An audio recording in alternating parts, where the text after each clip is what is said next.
And now we come to what would seem to be the really easy bit. The government's got revenue, it's dealt properly with the local, no environmental damage has been compensated, identities have been reconciled with the distribution of the benefits. Now it's just the question of how do we spend it. Governments usually think they're good at that. There are two distinctive problems with natural resources that give a distinctive shape to revenue. And one is that the revenues are really volatile. Think of a country like Nigeria where 70% of government revenue has been oil. And think what's been happening to the world oil price. 20 years ago it was about $10 a barrel.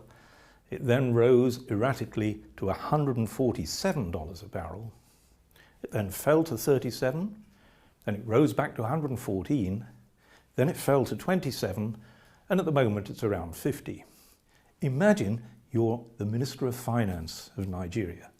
She has the problem of setting that budget, not knowing whether that 70% block of her revenue is going to be a very low oil price and hence very low revenue, or a very high revenue. So volatility is fundamental.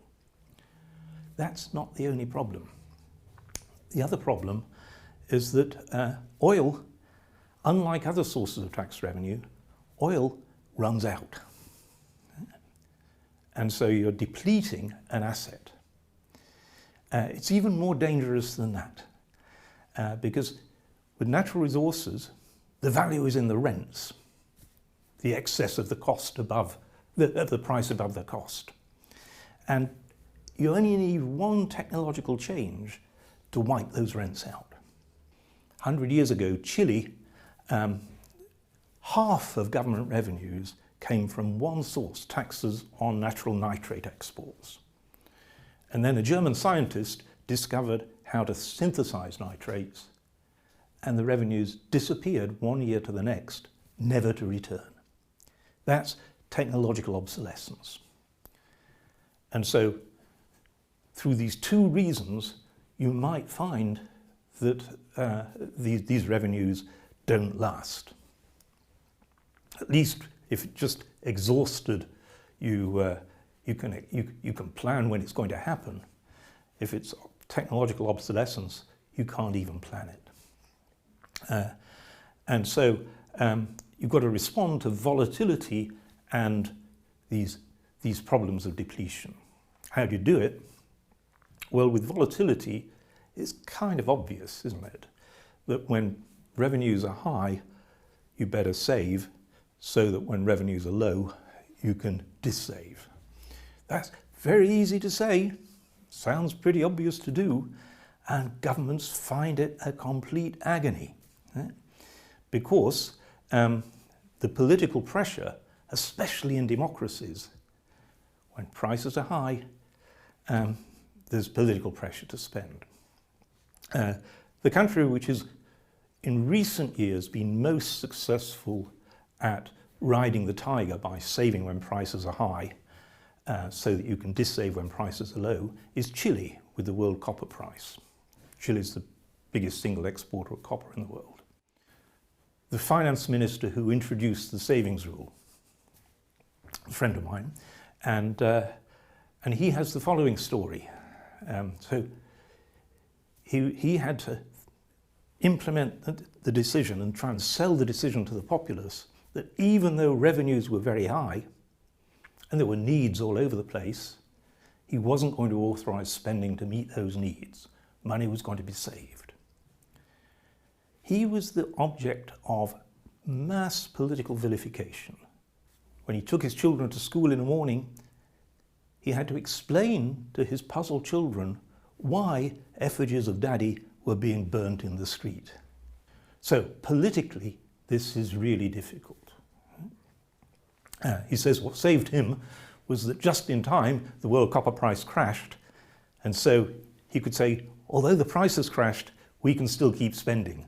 Overnight, he moved from public enemy number one to a national hero. So that's the easier problem, volatility. The harder problem is offsetting depletion. This stuff's going to run out, maybe in an unpredictable way because of technological change. So what do you need to do? Well, you better save. You need a much higher savings rate out of natural resource revenues than you do out of sustainable forms of tax revenues. This is unsustainable tax. And here the role model is Norway. What Norway's done was build a fund overseas where a chunk of the oil money is put away. Even that proved, even in Norway, a very rich country, probably the richest on earth, even in Norway this proved politically difficult in a democracy. At one stage there was a surge of support for a populist party whose policy was basically, let's spend it now. Let's loot that honeypot that we've saved. Norway's managed it. And in a sense, Norway's a role model. About 50 countries around the world have asked Norway for advice. That doesn't mean they've taken it.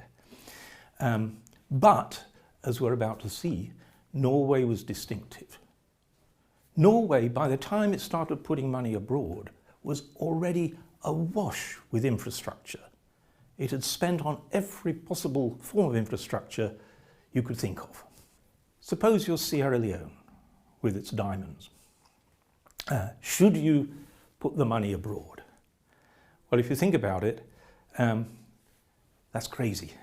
Should Sierra Leone lend money to America earning 2% on treasury bills or something, when there are masses of needs within Sierra Leone for infrastructure? So what Sierra Leone needs to do is definitely save, but use the savings to invest within the country. It's a final problem. In order to do that, you first need to build the capacity to invest properly. I call that investing in investing. Building the capacity so that the society can actually spend the money on infrastructure and other investments sensibly. And that process of building public capacity is not easy.